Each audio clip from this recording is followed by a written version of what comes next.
Hello, I'm meteorologist and welcome to The Floor Report, a show where I self-reflect on the floor because I can't get any more down to earth than that. Good diverse representation in media is a primary factor of increasing LGBT acceptance in recent years, and its effect on me in a positive and constructive way has been immense. As a recent example of what I mean, Nimona, a movie I highly recommend that was recently released on Netflix, has conveyed the trans experience in a relatable way to trans people and heightened the understanding and awareness of the trans experience to allies and others. This video is solely about my journey to greater understanding and awareness through content, but also in large part through Dimension 20.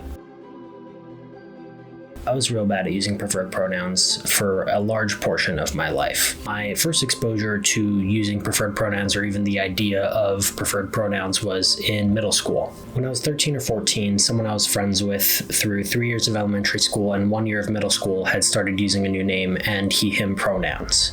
And oh my god, was I horrible at using them. I had no knowledge or understanding of gender identity or what it even meant at that point. I thought boys were he's, girls were she's, and as a result, like many people do, I made judgments based on appearance or someone's voice as to which pronouns I should use, and that was the beginning and end of my understanding on the matter. Weirdly, his name was a bit easier for me to use, but the pronouns were so difficult for me. Using he/him was a struggle all the way through high school, for most of high school. And I believe it's important to note here that this was not out of ill intent or as an insult, as an intended insult, but instead this was my failure to adjust and my failure to recognize and address my internal discomfort and lack of understanding as to why he begun this transition. But I didn't know how to ask or if it was even appropriate for me to ask, so instead I chose one of the worst paths I could, which is just not trying.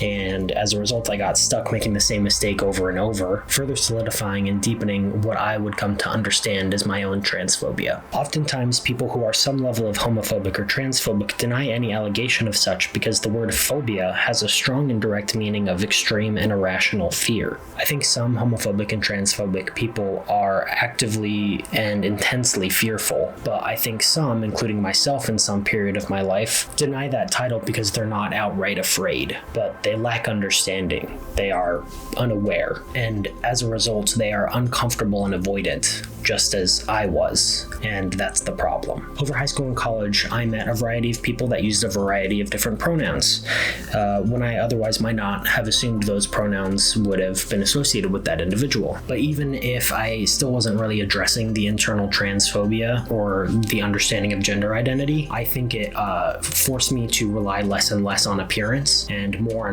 on asking and actively seeking out someone's pronouns so I knew how to refer to them. And even though the underlying phobia was still there, having that really gave me the platform to start making baby steps. As I learned more and confronted more about my transphobia, actively discovering it in college, I also took a course on the psychology of sexuality, where I learned about gender being a spectrum to an extent I never had before. I still slipped up here and there, but I saw myself improving a lot in that time. In hindsight, I was doing really well. This is about when I found Dimension 20 right after college. I'd understood that I was transphobic and had been actively searching and seeking out sources and materials and trying to understand how I can dismantle that within myself. Soon after I started watching, they actually started to place pronouns under cast members' names on the various shows they were on. They also introduced a rotating cast of people that had a variety of different pronouns and also played characters that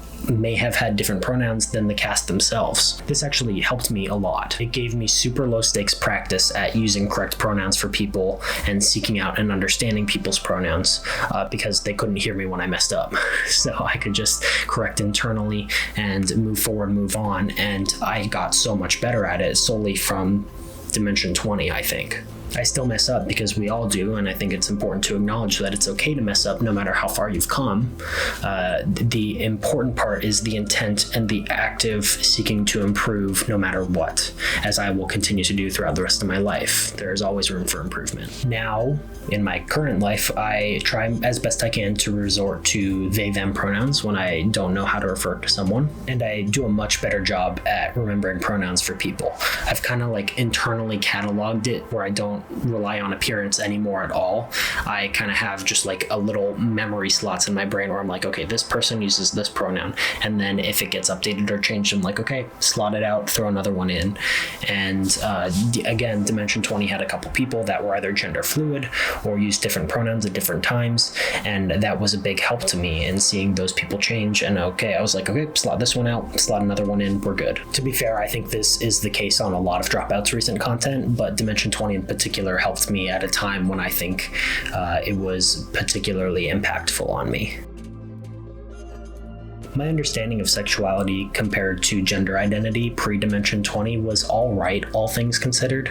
My main issue was a lot of internalized issues. I think a lot of that internalized homophobia, which I will talk about a bit later, came from viewing anything but heterosexual as like the other ones or the non-default options. Some of that I can attribute to harmful exposure to purity culture as a kid.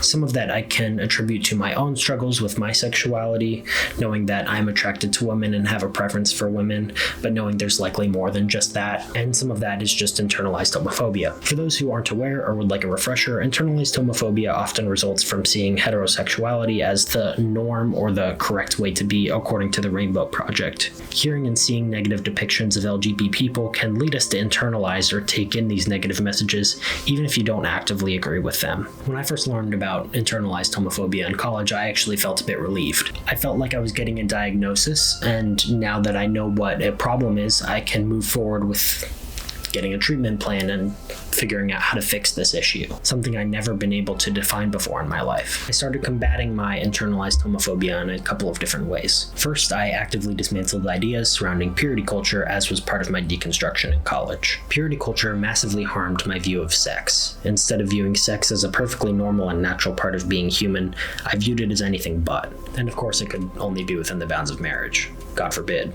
Viewing heterosexual sex in a negative light caused me to, at best, view homosexual sex in the same negative light, and at worst, view it even more negatively. Second, I actively sought to understand my sexuality better. To be honest, I still don't really know the full boundaries of my sexuality, but I am also at a very comfortable point where I don't particularly care to find an exact definition. I don't know whether I'm bi or pan with a preference for women, but accepting and loving that I have some attraction to men really helped tame my internalized homophobia. And lastly, getting back to our main point, seeing more gay representation in media. Some of that came from shows, some from movies, but a lot through Dimension 20 once again. The first Dimension 20 seasons I watched had several queer characters that I grew really attached to and bonded with, and ever since they've just continued to provide. Let's be clear, media should never be the end-all be-all of representation. Shows and movies first and foremost prioritize crafting a story and a narrative, and most times representing the complexity of actual human beings is near impossible. Instead, media should act as the opening of a door, as it did for me. To pivot for a second, I'd like to talk about two videos that I saw recently that contribute to a main point I want to make that had a decent effect on me, and I think were somewhat of inspirations for making this video myself. First, probably the more well-known of the two, was actually iDubbbz's apology. iDubbbz outright addressed his bigoted and hateful content that he created earlier in his career, as he was able to identify some hateful and discriminatory traits in some of his fans. A mirror was held to his actions and content, and he was able to identify the, quote, antisocial basement-dwelling incel within himself. He was able to start to grow out of his homophobia and transphobia, and is no doubt continuing to do that work today, right now. A second video, probably lesser known, is a video from a creator known as Squid Tips. Squid Tips, also named Alex, details his journey from being actively fearful and hateful towards the trans community to respecting, accepting, actively supporting, and engaging in activism with the trans community. I would highly recommend both these videos, and I'll link them both in the description. While I don't believe I had as immense or outwardly visible of a transition as these two people, that's also the main point that I want to hit here. These two both demonstrate that it's important for people to grow, but also be upfront about their growth, no matter how big. most importantly, that seemingly small growth that some people can have, because that growth and displaying that outwardly can be just as big as these people who come out as like former transphobes and have now worked towards accepting the community. Attempting to learn about topics like LGBTQ issues or racial discrimination can be daunting for some, because once you realize you've engaged in some hateful or discriminatory behavior, whether you intended to or not, it can feel embarrassing to reveal that for people, as it did for me. But after seeing some personal growth in myself and seeing these two outwardly portray their personal growth to the world and themselves in these videos, it showed me how actively and unashamedly talking about your development as a person is a way to demonstrate your growth to yourself in a healthy way, obviously, but also, probably more importantly, inspires others to grow in similar ways or reflect on themselves in similar ways. It shows people who may be uncomfortable or nervous about taking steps to come to terms with and grow out of their transphobia or homophobia that it is possible and it should be encouraged to do so. So yeah, I've grown a lot and I'm proud of it. And Dimension 20, but also Dropout as a whole, was a big part of that growth, among many other pieces of both educational and entertainment content that had people and messages that I really liked and really subscribed to. If you have any stories of your own growth or the positive effect that some media has had on you, I would love to see those in the comments. I'm always looking for new things to watch. I've been Meaty. Now consider this floor report reported. My legs, why did I sit on the floor? Turn this off. I'm gonna writhe in pain.